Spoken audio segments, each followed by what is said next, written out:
வணக்கம் மக்களே. இன்றைக்கி 12th அட்வான்ஸ் தமிழில் என்ன டாபிக் பார்க்க போகிறோம் அப்படின்னா, இயல் 1 வந்து கம்ப்ளீட் பண்ணிட்டோம். ஸோ நேற்றுக்கு போட்ட வீடியோவில் இயல் 1ஓட புக் பேக் கொஸ்டின்ஸ் அப்படிங்கிறது இருக்கும். ஸோ அது பார்க்காதவங்க பார்த்துக்கோங்க. அண்ட் இது எல்லாமே 12th சிறப்பு தமிழ் அப்படிங்கிற பிளேலிஸ்ட் ஃபோல்டரில் இருக்குது. வேணுங்கிறவங்க பார்த்துக்கலாம். ஓகேவா? ஸோ உங்கள் ஃப்ரெண்ட்ஸுக்கும் ஷேர் பண்ணுங்கள். புதுசாக நம்ம சேனலை ஃபஸ்ட் டைம் பார்க்குறீங்க அப்படின்னா மறக்காமல் சப்ஸ்கிரைப் பண்ணிக்கோங்க. ஸோ இயல் 2 பார்க்கலாமா? இனிமேல் எல்லாமே ரொம்பவே ஷார்ட் கம்மி பாயிண்ட்ஸ் தான் இருக்கும். ஓகேவா? எக்ஸாம் பாயிண்ட் ஆஃப் வியூவில். ஸோ சீக்கிரம் முடிச்சிடலாம். இயல் 2 புனைக்கதை இலக்கியம் ஒரு அறிமுகம் சொல்லி கொடுத்துருப்பாங்க. புனைக்கதைகளை பற்றி. ஓகேவா? ஸோ இதில் வந்து சில நூல்கள், ஆசிரியர்கள் அப்படிங்கிறது ரொம்ப முக்கியம். அதை மட்டும் பார்க்கலாம். இப்போ ஐரோப்பியர்கள் தங்களின் தொடக்க கால புதினங்களுக்கு சரித்திரம் அப்படிங்கிற சொல்லாட்சி சொல்ல பயன்படுத்தினாங்க. அதே போல் தமிழ் படைப்பாளிகள் வந்து வரலாறு அப்படிங்கிற சொல்லாட்சியை பயன்படுத்தியிருப்பாங்க. ஓகேவா? இந்த புனைக்கதை வகையில் ஒன்று தான் புதினம் அப்படின்னு சொல்லி சொல்கிறாங்க. இது இம்பார்ட்டன்ட். தமிழ் புதினங்களோட தோற்றம்.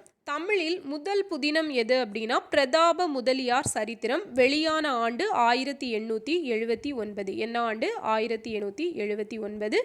பிரதாப முதலியார் சரித்திரம். அதை எழுதினது மாயூரம் வேதநாயகர். யாரு? மாயூரம் வேதநாயகர். பிரதாப முதலியார் சரித்திரம் 1879. அதுக்கப்புறம் வந்ததுன்னு பார்த்தீங்க அப்படின்னா ராஜம் ஐயர் அப்படிங்கிறவங்களால் எழுதப்பட்ட கமலாம்பாள் சரித்திரம். ஓகே, ஸோ கமலாம்பாள் சரித்திரம் 1896. ஓகேவா? அடுத்தது மாதவையா எழுதினது பத்மாவதி சரித்திரம் 1898. ஸோ இது வந்து இயரோட கொஞ்சம் பார்த்து வச்சுக்கோங்க. ஏன்னா ஆரம்ப காலத்தில் வந்தது. ரொம்ப முக்கியம் இந்த பிரதாப முதலியார் சரித்திரம். அதுக்கப்புறம் கமலாம்பாள் சரித்திரம், பத்மாவதி சரித்திரம் யார் எழுதுனாங்க அப்படிங்கிறத கண்டிப்பாக தெரிஞ்சு வச்சுருக்கணும். ராஜமையரும் மாதவையாவும். ஓகேவா? அடுத்தது மாதவையா இப்போ தான் பார்த்தோம் இல்லையா? அவர் எழுதின முத்து மீனாட்சி அப்படிங்கிற ஒரு புதினம் வந்து சமூக சீர்திருத்த புதினங்களுக்கு தொடக்க புள்ளியாக அமைஞ்சிச்சு. அப்போ இதில் எப்படி கொஸ்டின் கேட்பாங்க அப்படின்னா, சமூக சீர்திருத்த புதினங்களுக்கு தொடக்க புள்ளியாக அமைந்த புதினம் எது அப்படின்னா முத்து மீனாட்சி. ஸோ முத்து மீனாட்சி எழுதினது மாதவையா. அதே போல் வைமு கோதை நாயகி அம்மாள். ஸோ இவங்க வந்து பெண்கள் எழுதுகிற அந்த நாவல், அந்த புதினங்கள் எழுதுறதுக்கு ஒரு தொடக்க காலத்திலேயே ஒரு ஆரம்ப புள்ளியாக இருந்தவங்க அப்படின்னா இந்த வைமு கோதை நாயகி அம்மாளை பற்றி நம்ம சொல்லலாம். ஓகேவா? வைத்தமாநிதி முடும்பை கோதை நாயகி அம்மாள் இல்லையா? இவங்க வந்து பெண்களுக்கான புதினங்களை எழுதியிருக்காங்க. அடுத்தது தமிழ் புதின இலக்கிய வளர்ச்சியில் பெரியதொரு திருப்புமுனையை ஏற்படுத்தியவர் யார்? கல்கி. ஸோ கல்கி வந்து நிறைய புதினங்கள் எழுதியிருக்காரு. அது நமக்கு நல்லாவே தெரியும். அவர் எழுதின சில புதினங்கள் வந்து கொடுத்துருக்காங்க பாருங்கள். நாட்டு விடுதலை உணர்வை மையமாக கொண்டது எல்லாமே. தியாக பூமி, அலை ஓசை, கல்வனின் காதலி, மகுடபதி, பொய்மான் கரடு, இதெல்லாம் வந்து கல்கியோட சமூக புதினங்களில் ஒன்று. சமூக புதினங்கள். ஓகேவா? ஸோ இது வந்து ரொம்ப ரொம்ப ரொம்ப இம்பார்ட்டன்ட். நல்லா பார்த்துக்கணும் கல்கியோடது. அடுத்தது ஒரு அறிவும் தெளிவும் கொடுத்துருக்காங்க பாருங்கள். தமிழ் புதின வகைக்கான பாரதியாரின் பங்களிப்பாக சந்திரிகையின் கதை அப்படிங்கிறது இருந்திருக்கும். சந்திரிகையின் கதை வந்து இது வந்து ஃபஸ்ட்டு பார்ட் மட்டும்தான் இருக்குது. பாரதி தன்னோட இறுதி காலத்தில் எழுதப்பட்ட ஒரு நூலாக தான் இந்த சந்திரிகையின் கதை அப்படிங்கிறது பார்க்கப்படுது. அப்போ பாரதி தன்னோட இறுதி காலத்தில் எழுதின நூல் எது? சந்திரிகையின் கதை. நெக்ஸ்ட்டு கல்கி பார்த்திபன் கனவு அப்படிங்கிறது கல்கியோடது தான். சிவகாமியின் சபதம், பொன்னியின் செல்வன், இதெல்லாம் இவர் எழுதியிருக்காரு. அதே போல் சாண்டில்யனின் ராஜதிலகம், கலைஞர் கருணாநிதியோட ரோமாபுரி பாண்டியன், கண்ணதாசனின் சேரமான் காதலி. ஸோ இதெல்லாம் ரொம்பவே ஃபேமஸ் தான். அடுத்தது பாருங்கள். காந்திய லட்சியங்களை முன்னிலைப்படுத்தி தமிழில் புதினங்கள் எழுதிய முன்னோடி யாருன்னா காசி வேங்கடரமணி தான் காந்திய லட்சியங்களை முன்னிலைப்படுத்தி தமிழில் புதினங்களை எழுதிய தொடங்கியவர். ஓகேவா?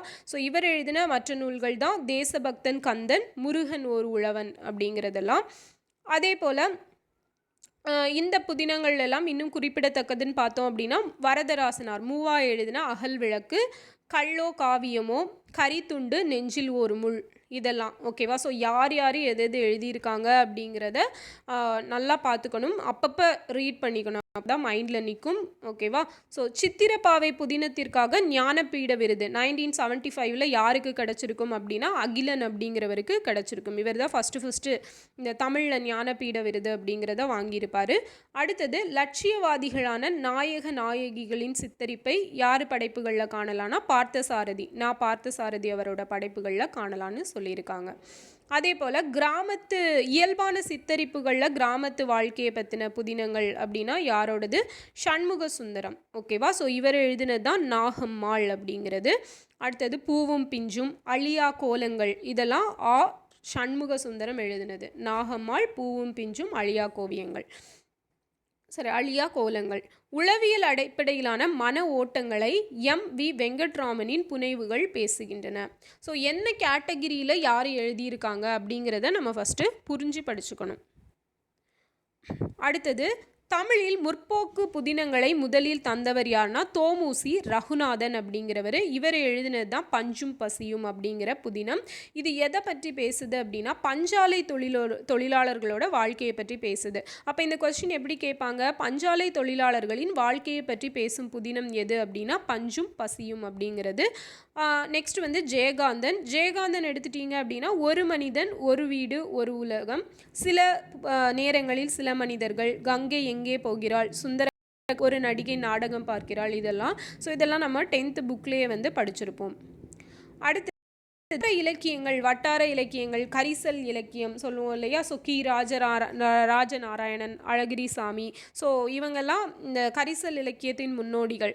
இவங்களை இந்த மாதிரி வட்டார வழக்குகளில் பயன்படுத்துகிற புதினங்கள் பார்த்திங்கன்னா கொங்கு வட்டாரம், கரிசல் வட்டாரம், நாஞ்சில் வட்டாரம், நெல்லை வட்டாரம், முகவை வட்டாரம், மதுரை வட்டாரம், தஞ்சை வட்டாரம், இப்படி ஒரு 7 வகைகளாக இந்த தமிழக வட்டாரங்களை வகைப்படுத்துகிறாங்க. ஸோ எத்தனை வகைகளாக வகைப்படுத்துகிறாங்க? 7 வகைகளாக வகைப்படுத்துகிறாங்க. 12th புக்கில் வந்து எந்தெந்த வட்டாரத்தில் யார் எந்தெந்த ஆசிரியர்கள் எழுதுவாங்க அப்படிங்கிறது ஒரு வந்து கொடுத்துருப்பாங்க ஒரு பாக்ஸில். ஸோ அதை வந்து பார்த்துக்கோங்க. நான் உங்களுக்கு ஷார்ட்ஸாக போடுறேன். ஓகேவா? அடுத்தது வட்டார புதினம் எழுதும் வழக்கை சண்முக சுந்தரம் தோற்றுவித்தார். ஸோ இவர் தான் என்ன நாகம்மாள் அப்படிங்கிறத எழுதினாருன்னு பார்த்தோம் இல்லையா? ஸோ நாகம்மாள் அறுவடை, ராஜநாராயணனோட கோபல்லபுரத்து கிராமம், ஓகே, பெருமாள் முருகனின் ஏறுவையில், சோலை சுந்தர பெருமாளின் சென்னல், சுப்ரபாரதி மணியனோட சாயத்திரை, இதெல்லாம் வந்து வட்டார புதினங்களாக அறியப்படுதுன்னு சொல்லியிருக்காங்க. அடுத்தது பாருங்கள், ரொம்ப ரொம்ப இம்பார்ட்டன்ட், பாமா எழுதிய கருக்கு. ஸோ இவங்க தான் என்னன்னு சொல்கிறோம்? ஃபாஸ்டினா சூசைராஜ் அப்படின்னு சொல்லி அழைக்கப்படுறவங்க. இவங்களுக்கு தான் ரீசெண்டாக ஔவையார் அவார்ட் 2024 அப்படிங்கிறத கொடுத்துருப்பாங்க. ரொம்ப இம்பார்ட்டன்ட். அடுத்தது சங்கதி, வன்மம், இதெல்லாமே விளிம்பு நிலை படைப்புகளில் முக்கியமானவைன்னு சொல்கிறாங்க. அதே போல் இந்த பாமா இவங்க எழுதினது தான் கோவேறு கழுதைகள், இதுதான் அவங்களோட முதல் படைப்பு. ஓகே, செடல், ஆறுமுகம், எங்கத்த, செல்லாத பணம் எல்லாமே இவங்க எழுதினது தான். நெக்ஸ்ட்டு சிவகாமியின் ஆனந்தாயி, பழையன கழிதலும், தர்மனின் கூகை, தூர்வை, ஸ்ரீதர கணேசனின் உப்புவையில், அழகிய பெரியவனின் தகப்பன் கொடி, இதெல்லாம் அந்த தகப்பன் கொடியெல்லாம் ப்ரீவியஸ் இயர் கொஸ்டின் நோட் பண்ணிக்கோங்க. தர்மன் எழுதினது, அவரும் வந்து அந்த சூல் அப்படிங்கிற நூல் எழுதியிருப்பார்ல, அதுவும் இம்பார்ட்டன்ட் ப்ரீவியஸ் இயர் கொஸ்டின். அடுத்தது சுஜாதா. சுஜாதா எழுதினது என் இனிய எந்திரா, மீண்டும் ஜூனோ, ஸ்ரீரங்கபுரத்து தேவதை, அதெல்லாம் வந்து சுஜாதா அவர்கள் எழுதினது. கரையெல்லாம் செண்பகப்பூ, கனவு தொழிற்சாலை, ரத்தம் ஒரே நிறம் போன்ற புதினங்களும் குறிப்பிடத்தக்கவை. ஓகேவா? ஓகே, ரத்தம் ஒரே நிறம் யார் எழுதினது தான்? சுஜாதா அவர்கள் எழுதினது, ப்ரீவியஸ் இயர் கொஸ்டின். ஓகேவா? நோட் பண்ணி வச்சுக்கோங்க. அடுத்தது பாலகுமாரன். மனச்சலனங்களையும் உறவு சிக்கல்களையும் மையமாக கொண்ட படைப்புகளை எழுதியவர் பாலகுமாரன். ராஜராஜ சோழனை பற்றி இவர் எழுதிய உடையார் அப்படிங்கிற வரலாற்று புதினம் ரொம்ப முக்கியத்துவம் வாய்ந்தது. அப்போது உடையார் அப்படிங்கிற புதினம் யாரை பற்றியது அப்படின்னா ராஜராஜ சோழனை பற்றியது, எழுதினது பாலகுமாரன். நெக்ஸ்ட்டு விஷ்ணுபுரம், பின்தொடரும் நிழலின் குரல், காடு, ரப்பர், ஏழாம் உலகம், கொற்றவை போன்ற படைப்புகளும் முக்கியமானதுன்னு சொல்லியிருக்காங்க. இதெல்லாம் விஷ்ணுபுரம் எல்லாம் யார் எழுதினது? ஜெயமோகன் அவர்கள் எழுதினது. மகாபாரதத்தை அடிப்படையாக கொண்ட உபபாண்டவம், மதுரை மாவட்ட குற்ற பரம்பரை பற்றி பேசும் நெடுங்குருதி. அப்போது என்னென்ன கேட்டகரிக்கு கீழே எல்லாம் வருது அப்படிங்கிறத வச்சு கொஸ்டின் கேட்பாங்க. அப்புறம் ராமகிருஷ்ணன் இல்லையா, ஸோ தாவரங்களின் உரையாடல். இவர் எழுதின சஞ்சாரம் அப்படிங்கிற புதினம் 2018 சாகித்ய அகாடமி விருது பெற்றது சொல்லியிருக்காங்க. சாகித்ய அகாடமி விருது பெற்ற புதினங்கள் அப்படின்னு சொல்லி தனி பாக்ஸ் ஆன் நெக்ஸ்ட் பேஜில் வரும், அதை பார்த்துக்கலாம். பெருமாள் முருகனோட நிழல் முற்றம் கூழ மாதாரி அப்படிங்கிறது மாதொரு பாகன். ஸோ இது ப்ரீவியஸ் இயர் கொஸ்டின். மாதொரு பாகன் ஆசிரியர் வந்து யாருன்னு கேட்டிருப்பாங்க. பெருமாள் முருகன். ரொம்ப ரொம்ப ரொம்ப முக்கியம். அதே போல் பாவண்ணன், தமிழவன், ஜோடி க்ரூஸ் இவங்களோட படைப்புகளும் முக்கியத்துவம் வாய்ந்தது. ஜோடி க்ரூஸ் இவர் தான் வந்து 2024க்கான பத்மஸ்ரீ அவார்டு அப்படிங்கிறத வின் பண்ணியிருப்பார். ஓகேவா? யார்? ஜோடி க்ரூஸ். இம்பார்ட்டண்ட். அடுத்தது சாரு நிவேதிதாவின் எக்ஸ்டென்சியலிசமும் ஃபேன்சி பனியனும், 0 டிகிரி, பிரேம் ரமேஷ், எரிக்கப்பட்ட பிரதிகள், புதைக்கப்பட்ட மனிதர்கள், சொல் என்றொரு சொல். ஸோ இதெல்லாம் ஓகேவா? ஸோ என்னன்னு மட்டும் பார்த்துக்கோங்க. இப்போ இதுதான் நமக்கு ரொம்ப ரொம்ப இம்பார்ட்டன்ட். சாகித்ய அகாடமி விருது பெற்ற புதினங்கள் எந்த இயர், என் நூல் என்ன, ஆசிரியர் யார்? ஸோ 1956 அலைவோசை நூலுக்காக கல்கி. ஓகே, இம்பார்ட்டன்ட், நல்லா பார்த்துக்கோங்க. 1961 அகல் விளக்கு, மு வரதராஜன். இதில் நமக்கு நிறைய தெரியும். ஏன்னு பார்த்தீங்கன்னா ஆல்ரெடி தமிழில் டூ யூ நோ படிச்சிருந்தீங்க அப்படின்னா உங்களுக்கு இதெல்லாம் ரொம்ப ஃபெமிலியராக இருக்கும். 1963 வேங்கையின் மைந்தன் அகிலன். சமுதாய வீதி 1971 பார்த்தசாரதி. 72 சில நேரங்களில் சில மனிதர்கள் ஜெயகாந்தன். 1973 வேருக்கு நீர் ராஜம் கிருஷ்ணன். ஸோ இதெல்லாம் உங்களுக்கு 10th புக்லேயே வந்துடும். 1977 குருதி புனல் இந்திரா பார்த்தசாரதி. சேரமான் காதலி கண்ணதாசன். இயர் 1980. 1984 ஒரு காவிரியை போல லக்ஷ்மி. 90 வேரில் பழுத்த பலா சமுத்திரம். ஸோ இதுவுமே இந்த உங்களுக்கு தமிழ் புக்கில் வரும். கோபலபுரத்து மக்கள் ராஜநாராயணன். குற்றால குறவஞ்சி மணிசேகரன். காதுகள் எம்பி வெங்கட்ராமன். புதிய தரிசனங்கள் பொன்னீலன். ஸோ இது வந்து ப்ரீவியஸ் இயர் கொஸ்டின். புதிய தரிசனங்கள் பொன்னீலன். வானம் வசப்படும் பிரபஞ்சன். இதுவும் ப்ரீவியஸ் இயர் கொஸ்டின். சாய்வு நாற்காலி தோப்பில் முகமது மீரான். இதுவுமே ப்ரீவியஸ் இயர் கொஸ்டின். விசாரணை கமிஷன் கந்தசாமி 98. சுதந்திர தாகம் சீசு செல்லப்பா. இது ரிப்பீட்டட் கொஸ்டின், 4 to 5 டைம்ஸ் கேட்டிருப்பாங்க. ஓகேவா? கள்ளிக்காட்டு இதிகாசம் வைரமுத்து 2003. 2005 கல்மரம் திலகவதி எழுதினது. 2007 இலையுதிர் காலம் நீலபத்மநாபன். காவல் கோட்டம் சு வெங்கடேஷன். ஓகேவா? ஸோ இதுவும் ரொம்ப இம்பார்ட்டன்ட். தோல் 2012 டி செல்வராஜ்.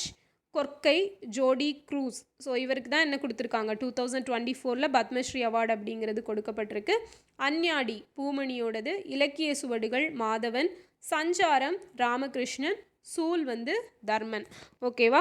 ஸோ இதெல்லாம் நல்லா பார்த்துக்க வேண்டிய நூல்கள். இது எல்லாமே வந்து கண்டிப்பாக படிக்கணும். ஓகேவா? நெக்ஸ்ட்டு